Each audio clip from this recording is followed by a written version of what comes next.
Ousmane Sonko fan nga toll ci renégociation contrat yi nga waxoon ne da nga koy dagg renégocier ko fan nga ci toll 11 accords yi loo ci wax ba léegi mu ñu topp de yëg suñu kaw mbagg yi taxaw suñu kaw bopp yi di ñu perturber 11 accords yi Léopold Sédar Senghor signé woon avec la France nee nga dàq nga français yi dem nañ wante français yi nag seeni droit mu ngi fi ba léegi ak seeni accord kon la France dégage da nga kaa wax ci suñuy bët nii rek mais wax dëgg fa yàlla dindi woo ko ñu bëri xamuñu Sénégal nan la amee indépendance ñu bëri xamuñu ko Sénégal amul indépendance ci ay ratatat tuy de déedéet Sénégal dafa toog waxtaan ñu tegal ko ay accord mu nangu ay condition la ñu tegal Sénégal ñu nangu ko ñu doog a am indépendance noonu lañ ñu ko mayee ñu bëri ñu ngi dund tey doon ay sénégalais te xamuñu loolu tey nag dama ñëw pour xamal leen ko 11 accords yi ma ñëw pour wax leen nan la Sénégal amee indépendance ngeen xam ko ñu xam ne Ousmane Sonko mii góorgóorlooguñ nañu waxante dëgg te yàlla tax d'abord suñu indépendance ñun dañ kaa négocier ñi ko négocier 4 grands lañ Léopold Sédar Senghor Mamadou Dia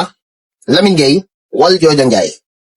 1959 la fi ki nga xam ne moo jiite woon colonisé woon Sénégal di général de Gaulle ñëw fi bu mu fi ne cëpp place de l'indépendance fële la taxaw ñii di leem-leemal ñii di yey di yàbbi ñii di ñurumtu ñii di wax ñii di ko tagg ñii di ko taggalee maamam ñii di ko raayal sikki moom ñii di ko make-up Valdiodio Ndiaye ñëw jël discours yëkkati ko ca kaw ne ko général ñun indépendance lañu soxla ñii di wax ñëpp dañuy sóob indépendance kese lañu bëgg 1959 bi de Gaulle ñëwee Sénégal keroog discours bu ànd ak fula la Valdiodio Ndiaye yëkkati looloo sabab sunu indépendance ba tey 1 an après ci la ñu jox suñu indépendance foofu ca place de l'indépendance waral ñu tuddee ko place de l'indépendance Valdiodio Ndiaye moo fight loolu indépendance boobu nag bañ ñu koy jox dañu tegal ay accord 3 gros gaillards yëpp dañ ko bañ muy Lamine Gueye Valdiodio Ndiaye Mamadou Dia dañoo bañ accord yi kenn moo ko nangu muy Léopold Sédar Senghor France daal di ko fi teg comme président Léopold demul élection gañewul kenn France ñoo ko fi teg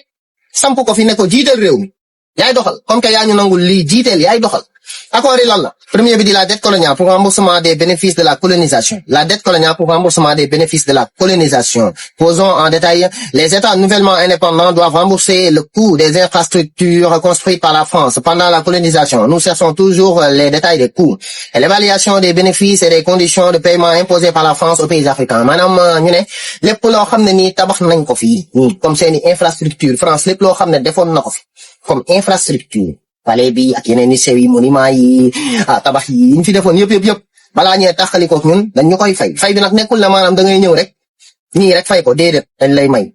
contrat la bu ñu signé ngay dugal nangam par at est-ce que xam ngeen ne suñu palais bi ba léegi ñu ngi koy fay suñu palais bi ay monument du Point et Demba yi ay suñu tabax yi suñu marché Kermel beeg affaire yooyu yëpp bëri nañ fi yi fi France bàyyi yëpp ñu ngi koy fay ba léegi nii matagul xam ngeen lool ayca ñu ñëw ci deuxième, la confiscation automatique des réserves financières nationales. La confiscation automatique des réserves financières nationales. Madame, les pays africains, ci détail, les pays africains doivent déposer leurs réserves financières auprès de la Banque de France. Voilà. Ainsi, la France garde les réserves financières de 14 pays africains. Ndekete gayen suñu xaalis bi dencuñu ko fi. Ñu amee réserve financière, France lañ koy dem dépose. Troisième, le droit de premier refus sur toute ressource brute ou naturelle découverte dans le pays. Madame, ñu ñëw ci détail. La France a le premier droit d'achat des ressources naturelles de la terre de ses ex-colonies.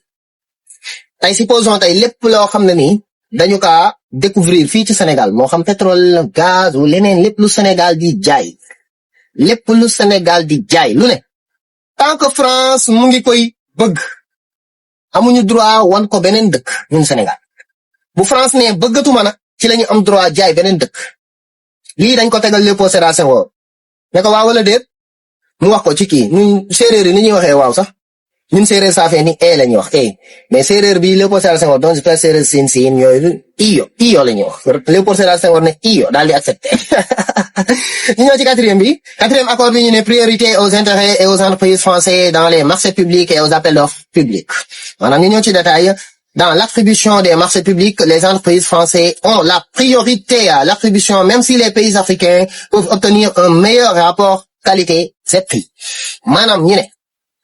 ne Senghor say marché public suñuy entreprise ak suñuy marchandise moo fay priorité même su fekkee yow amoo nga qualité bu baax ak pays africain yi li ñuy indi qualité bu baax la say marché public ñun suñuy bagage ak suñuy entreprise ñoo fay priorité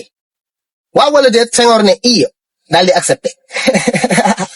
signé ñu ñëw ci cinquième bi ñu ne droit exclusif de fournir des équipements militaires et de former nos officiers bien les officiers militaires des colonies et supposons droit exécutif pour fournir des équipements militaires et de former des officiers militaires des colonies tey supposons ñu ñëw ci détail grâce à un système sophistiqué de bourses de subventions et les accords de défense attachés au pacte colonial les Africains doivent envoyer leurs officiers supérieurs en formation à la France tey supposons tey bu ñu amee tey suñu militaire ak yooyu pour formation meilleure dañuy envoyer suñuy militaire ñun France pour ñu former leen wala français yi ñooy ñëw former suñuy militaire ñun maanaam ñun suñuy soldat dëgg pour ñu gën a yaama gën a naw il faut français yi ñëw former leen ñooy defar formation suñuy équipement tamit foofu lay jóg ñoom ñoo ñu koy jox loolu indépendance ñu ne Senghor na d'accord Senghor ne iyo daal di signé ñu ñëw sixième accord bi ñu ne le droit pour la France de déployer des troupes et d'intervenir militairement dans les pays pour défendre ses intérêts. Ñu ñëw ci détail en vertu de ce qu'on appelle les accords de défense attachés au pacte colonial. La France a le droit d'intervenir militairement dans les pays africains et aussi de stationner des troupes en permanence dans les bases d'installations militaires entièrement gérées par les Français. Tey supposons bu fekkente ne maanaam ñoom dëkk bi de tàkku na manifestation ou bien autre chose pareil dëkk bi di xaw a boy wala muy tàng ñoom ñoo am droit wàcc fii défendre seeni intérêts yi ñu fi am seeni entreprise ak seeni société seen lépp loo xam ne am nañ ko fi lépp loo xam ne mën nga ko joxoñ ne France ko moom ñoom ñooy wàcc gérer ko seen bopp seen sécurité yaa ngi dégg ba pare nag bu dëkk bi naree yëngu ñu Sénégal tey bu dëkk bi naroon yëngu tey ñoom am nañ droit wàcc fii nii régler problème boobu saafara lépp ku ñuy ñuus la ku ñuy régler ñu régler am nañ ci droit ñu ne Senghor d'accord Senghor ne iyo daal di rëdd bër signé Senghor yaa ñëpp kaate ñëw septième bi ñu ne l'obligation de faire du français la langue officielle du pays et la langue pour l'éducation wala yéen a ma gën a xam ñu ñëw ci détail ñu ne oui monsieur vous devez parler la langue française maanaam la langue Molière vous comprenez une organisation de la langue française et de la diffusion de la culture française a même été créée et elle s'appelle la francophonie tey supposons Sénégal suñu langue bi nga xam ne moom la ñuy jàng ci école yi tey ñu ne ñu français lay doon moom la ñuy jàng moom la ñuy wax mooy suñu langue officielle bokkul ak langue nationale wolof la ñu exiger ñu ne ñu seen langue officielle bi ngeen di jàng ci seeni école suñu làkk lay doon ñun waa France d'accord Senghor ne iyo ñu ne ko moom ngeen di jàng moom ngeen di bind moom ngeen di def lépp ci lépp ngeen di def moom ngeen koy defee mooy seen langue officielle France ko imposé Senghor ne ko iyo d'accord ñu daal di rëdd pour signer ñu ñëw ci huitième bi ñu ne l'obligation d'utiliser le franc CFA est-ce que xam ngeen franc CFA lu muy tekki franc des colonies françaises d'Afrique franc CFA mooy tekki franc des colonies françaises d'Afrique ñu ne ñu yéen xaalis boobu ngeen di utiliser maanaam yéen xaalis bi ngeen di utiliser ci ñun lay jógee ñun waa France ñun ñoo koy defar yéen a ngi dégg ñu ñëw ci détail ne voilà la vraie vache à lait pour la France waaw la vraie vache à lait pour la France maanaam nag bi nga xam ne moom mooy ratt meew ma jëm France yéen a ngi dégg noonu la ko suñu scientifique tuddee et c'est vrai ñu ne ce système est même dénoncé pour l'Union européenne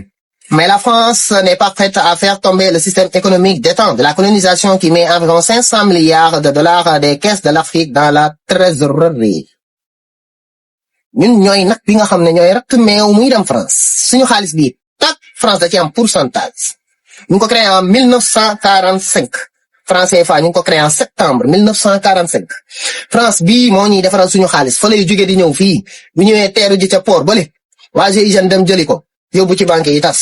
noonu lay demee lii dañ ko tegal Senghor ne iyo daal di rëdd bërëb signé ay Senghor yaa neex de ñu dem ci beneen bi neuvième bi ñu ñëw ci bi gën a yabaate bi nga xam ne moo ñuy wan ne ñun moom ñu suñu bopp mooy neuvième accord bi dañu ne Senghor l'obligation d'envoyer en France un bilan annuel et un rapport d'état réserve maanaam ñu ñëw ci détail pas de rapport pas d'argent quoi qu'il en soit le directeur des banques centrales des ex-colonies présente les dits rapports des réunions bilannuelles tey supposons boo liggéeyee ba pare ci at mi daanu yow ñu ne la yow président bi nga xam ne yéen gouvernement bi nga xam ne yéen a nekk fii Sénégal da ngeen di rendre compte France yéen li ngeen liggéey da ngeen koy rendre compte waa France ñu xool yéen lan ngeen def yéen ci at mi yéen lan ngeen liggéey yéen yaa Senghor rëdd mbër d'accord iyo 10e accord bi ñu ne renoncer à toute alliance militaire avec d'autres pays sauf autorisation de la France maanaam ñun amuñu droit jël suñuy militaire di ko abal dëkku africain yi te France d'accordu ci comme tey Mali bu doon xeex ñun balaa ñu fay yabal suñuy militaire France da ciy d'accord ba pare maanaam ñun africains yi nga xam ne ñun France moo ñu colonisé woon mënuñu abalante suñuy biir ay militaire sans accordu France lii dañ ko ne Senghor ayca Senghor rëdd iyo d'accord 11e dernier accord bi ñu ne l'obligation de s'allier avec la France en cas de guerre ou de crise mondiale ñu ne tey France maanaam bu doon xeex ñun dañuy jël suñuy militaire obligatoirement yabale ñu jàppale ji France loolu dañul de la tirailleur doon def dañul de mu ngi fi de bañ ñuy jox indépendance dañ koo signé ci accord yi Senghor rëdd ko d'accord ko France tey bu nekkee ci guerre ñun Sénégal dañuy dem suñuy militaire dañuy dem jàppale France la woon niwul ba léegi mu ngi fi nay leer dafa bokk ci 11 accords yi mooy 11e et derniers accords ñu ñëw ci détail ñu ne plus d'1 million de soldats africains se sont battus pour la défaite du nazisme et du franquisme. Voilà, au cours de la Seconde Guerre mondiale, leur contribution est souvent ignorée ou minimisée. Tey supposons sa contribution bi nga xam ne defoon nga ko ci tirailleurs lañ doon xeex contribution ba ñu defoon pour la France dañ ko minimiser dañ ko ignorer la preuve en est que tey dañ ñoo jàpp suñu maam yi gas benn pax dugal leen ci ña demoon xeex pour la France ba ñu ñëwee la leen a wor rey leen gas suul te ña fa dee ci africain ëpp nañu 1 million. C'est non reconnu France li jëntewul benn africain ci loolu ba léegi te tey bu France nekkaatoon ci guerre loolu day amaat ndeysaan Moulay day dem sama doomu ndey Adama Mbaye day dem ndeysaan Ablaye France bu day guerre dañuy dem non yërëm naa leen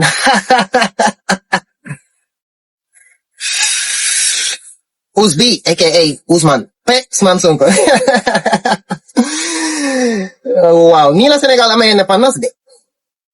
nii la Sénégal amee indépendance 11 accords yi yëpp dañu ko tegal Sénégal Valdiodio Ndiaye mi ñaanoon indépendance bañ ko Lamine Gueye bañ ko Mamadou Dia bañ ko yeneen pays africain bañ ko Senghor moo ko nangu accepté ko signé ko ñu doog ñoo may suñu indépendance maanaam dañ ñoo abal indépendance Senghor bu mu toogee toog na ci dëkk bi des années yoo xam ne nii élection amul dara amul waa France ñoo jékki-jékki ba mu rendre jee compte ñu ne ko yow ce pays wóoruñu ndax am na démocratie ou pas ci la ñu installé le mot démocratie ne ko sa dëkk daa war am démocratie il faut que nga dem élection ñu xam ndax sa waa dëkk kontaan nañ ci yow waaw wala déet